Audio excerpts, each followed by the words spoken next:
All right, everyone, I'm back. Nutritionist Rob. And we're here for part 3. And we want to continue the information about how we ate, our history, slavery, all the way up until now. Like I was telling you, this has been done in basically 3 phases, but we're now in the 4th phase. And right now we're talking about 1619 to 1865. We're talking about how they set all this up so that we understand how they set all this up so we can begin to change. Because if you don't know the problem, you can't solve the problem. Always remember this. The roots of the plant you can't see. But if the roots ain't working, nothing works. So always understand the root is the key, the history, but you can't see it. So that's why people don't work with the roots. There's always a root of the problem, right? All right. So let's look at this code of conduct and etiquette that these white supremacists set up. Basically, it's the etiquette to the public. How are they supposed to act? How did they get civilian white people to buy into this slave culture? How did they do this? I mean, the people were there. It's like, hey, this is how you have to act, or you're going to get punished. I mean, it took a lot of hypnosis and propaganda, which we're getting ready to talk about. Blacks had to act a certain way, and whites had to act a certain way towards each other, or there was punishment if you didn't abide by these rules, or the etiquette, or the ethics. How do whites act? How do whites act towards blacks? Well, whites are supposed to act superior. That was part of society. If you did not do that, they were going to be in trouble. So you couldn't show any weakness around black people. Like I said before, if you had some food and you saw a child and the child was hungry and that's not the food that's supposed to be eating, you were not allowed to give that child that food. Or that white person could be punished or reprimanded for being weak around these black people. That was the code of ethics. Obviously, some white people didn't like it, but they got to get with the program. Now, the same thing goes on now. There's code of ethics. What's a code of ethics? Well, you can't say the word nigga anymore. And so you can't say that. So now the code of etiquette for our society is you have to say the N word. So that's an example of how you're supposed to act towards black people. Now, black people say the word, but white people can't say the word, even though black people shouldn't say the word. And I'm not going to get into the word of the word Negro and all that stuff right now, but that's how they had to act. Period. So then how do blacks act? Basically. Well, they had to act weak around white people. And they came up with this nonsense laws back then that you had to abide by. Like, for instance, black men couldn't look at white women in their eyes. Or they would be whipped. Or you can't shake hands with a white man. And this stuff went on for centuries. Centuries.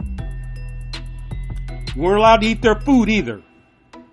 And they got it set up like that, right? Whole Foods, all these big time, they're not in black neighborhoods. Whole Foods. It's for white people. They're not putting a Whole Foods in the ghetto. Ain't happening. Number one, we're not going to go in there and spend any money. But that's just the way it is. So really, nothing's really changed. I mean, you can get in your car and go there, but I don't see a lot of black people in Whole Foods. Some, I mean, obviously there's some, but not a lot, because we don't really care what we're eating.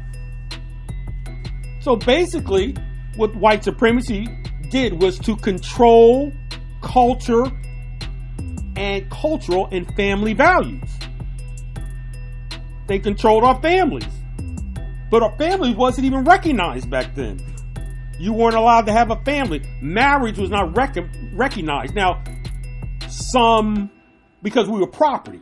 So some plantation owners did recognize that they could have a husband, wife, kids, but they can sell them anytime that they wanted to. So your cultural values and family values, you basically had no personal value, no personal freedom at all. No personal freedom. You could go nowhere. You had to do whatever the master said to do. Because I told you, the black men, we didn't determine what our families ate. We didn't determine it. And it's so funny. I talked to a lot of black men right now. They still don't determine what the family eats. They just want a home cooked meal. Anything. Obviously, they weren't allowed to marry. And they had no social respect. And that's what you see right just today. People out there marching, Black Lives Matters, whatever. King and them was out there marching for human rights. Still marching for human rights. Because they're running the same policy that they were back then. That's why things don't change.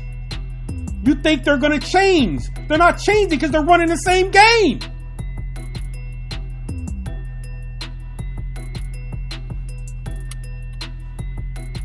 So, as far as the culture is concerned, they were in control of the slaves' foods, what they ate every day. So basically, they ate the best foods. We get the worst foods. Which is pork, pig's feet, pigtails, chitlins. That's what they gave us. Stay tuned. We're going to get right into that. The main thing is that they didn't want to spend money on purchasing food for the slaves. So they ate their foods and gave us the scraps. You are not allowed to give these slaves good food. You understand that? It's even more incredible. Eventually, into the 1800s, the states eventually established their own feeding codes. How much food they're going to get, how much they're going to ration their foods, how much they're supposed to get every day, as compared to how many slaves they had. The slaves were not healthy. They were not healthy. As compared to how many hours they worked, they were not getting the proper nutrients, and they got sick and still had to work. You see that today. My daughter's a teacher. These black women drop off their kids. They got to go to work whether they're sick or not. Still goes on today. Just different technology. So eventually these states all work together. See, racism and slavery is a team effort. I tell people that all, it's a team effort. And guess what? We very seldom work together as a team. I'm trying to create some teamwork here by letting you know what's going on. Okay? Now, they needed to market this etiquette. They had to market it. It's like they market it now. Like the N-word. Give me a break. They had to market these etiquette. They had to market it to the public to get it out there. And they basically did this through the church. And the church announced the propaganda, the lies about us. Today it's TV, social media, radio, etc. Back then, it was newspapers, announcements, different technology. What's the purpose of propaganda? Why you see all this nonsense on TV today? Talking about all this junk food that goes on. Why do they do this? Like I told you in the other videos, a Dorito is that's not a real food. That's not food. You think it's food, but it's not food. So the purpose of propaganda, ladies and gentlemen, is to distract us from knowing the truth about their evil system. The purpose of propaganda is to distract us from knowing the truth about their evil system. That's why they don't want you to know anything about history, what I'm talking about right now. Again, propaganda was used mostly through announcements in the towns, in the newspapers. And a lot of these announcements were done on Sundays at the church. This is how you have to act out here. You have to act like this. I'm making an announcement. If you do not act like this towards black people, you're going to be reprimanded and punished. And they were punished for helping black people. It was against the law. So there always propaganda is used also to divide the people. To divide the people. Lies. It's on our TV every day. So what they do is they create fear. Just like COVID. Fear. They divided the slaves back then. House Negroes, field Negroes. That divided the slaves. Today we've got Democrats and Republicans. Back then we had abolitionists, non-abolitionists. Wearing a mask, not wearing a mask today. Sports, your favorite teams, dividing the people. Music, entertainment. So propaganda is always used to create chaos and distract the people. That's what they do.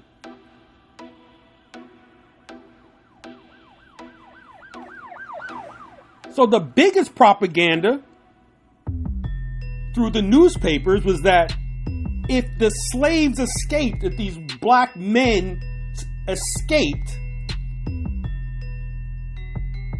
they would kill the white public.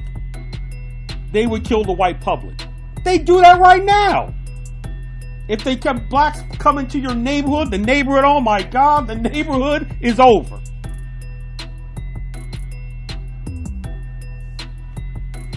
So they convinced the white people from England that if we escaped, we were going to rape their women. That went on for 250 years. You want me to say it again? 250 years this went on. We were savages. That's propaganda.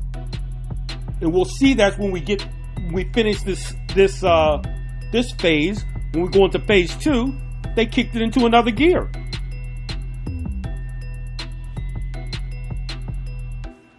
When there's chaos, there's distractions. So when they distract us, that's when they do their dirty work. What's their dirty work? That's when they steal land, money, printing money. They steal land from the people, steal land from Indians, while the public is worried about how they're acting. The white supremacists who are controlling things steal. And they got black people to mine gold and silver and cultivate the land, while everybody else is worried about etiquette. They do the same thing now. They just did it. they distracted us with this mythical mist that's floating all over the earth, and they printed themselves up $12 trillion and gave it to themselves and gave you a check for $1,200 and said, take that. They just pocketed their own money under all this drama. Remember, this system of white supremacy, they are thieves. That's all they do is steal. They steal behind the public. It's back. Blacks, whites, everyone. So from 1619 to 1685, they got these brothers and sisters to build America. So they can steal the precious minerals, gold, silver, iron, copper, etc. And the black man, mostly in the beginning, provided the labor. Built all these buildings. We'll talk about Washington, D.C., all these cities. Black men were the laborers. Period. So that's how they make their trillions of dollars every day. So today, like I said before, they're just using different technology. They always adjust to the technology, what's going on, to keep us re-enslaved. People hate that. Re-enslaved. Honestly, I got a great friend, a black friend. He's not enslaved. Yeah, he is. This different technology is under the table. They enslave you with the food, the control of the food. It's socioeconomic power to control someone's food. And they keep you unhealthy. They've enslaved us decade after decade after decade. The same game.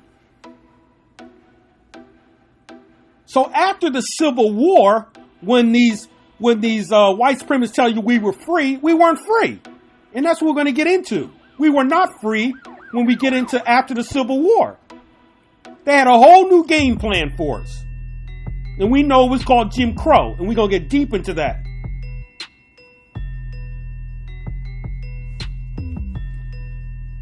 So from 1619 to 1865, we were slaves. 1865, when we was free, we were still slaves. They just came up with another system. From 1964 to 2020 today, it's a whole system of slavery. But you don't think you're a slave because you can walk around and go to freaking Walmart and spend money. See, they just accept your money now. They didn't want your money back then. When Martin Luther King and them brothers were out there marching, before that, they didn't want your money. They said, yo, total segregation. They didn't want your money. So then they say, you know what? Maybe we should take their money. The system didn't change. They're still running the same system. One thing I want to say, there's two things actually. One of the leaders of these, when they took this slavery into another level, was South Carolina. South Carolina, in 1705, they enacted the basically the slave codes, and then all the other states followed. But more importantly, in 1787, remember that date, the government put a stamp on these slave codes. The government that you still vote for said, you know what? We're going to put a stamp on this. It's going to be a white country, and it's always going to be a white country, and black people have nothing to do with anything goes around here, period. Just be our slaves. This is a white person's country. And black people to always stay in their role. The government put a stamp on that in 1787. It's the same government you like. that set the rules for all black asses to be in slavery. As a matter of fact, the Democrats were the ones who really got this thing going in 1828. 1828, that's when the Democrats got things going. Andrew Jackson, look it up.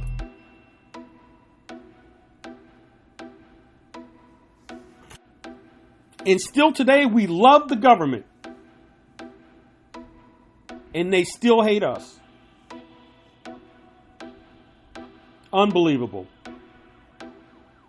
And finally,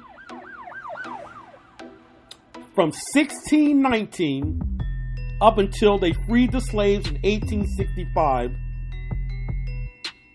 the white supremacy laws said, we eat the best foods, they eat the bad foods.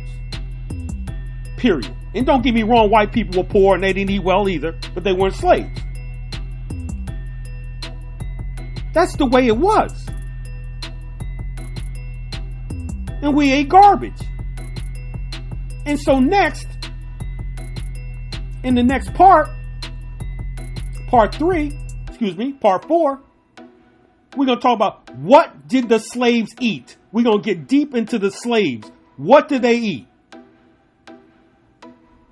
It's not that complicated, really, but we're going to talk about it. Their staple diets.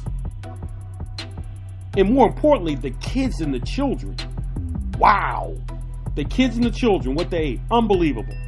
And today, our kids are overweight more than ever. They just took it to another level. Now they're fat. Our kids are fat. Everybody's fat, but I'm concerned about our kids. Most of us are overweight.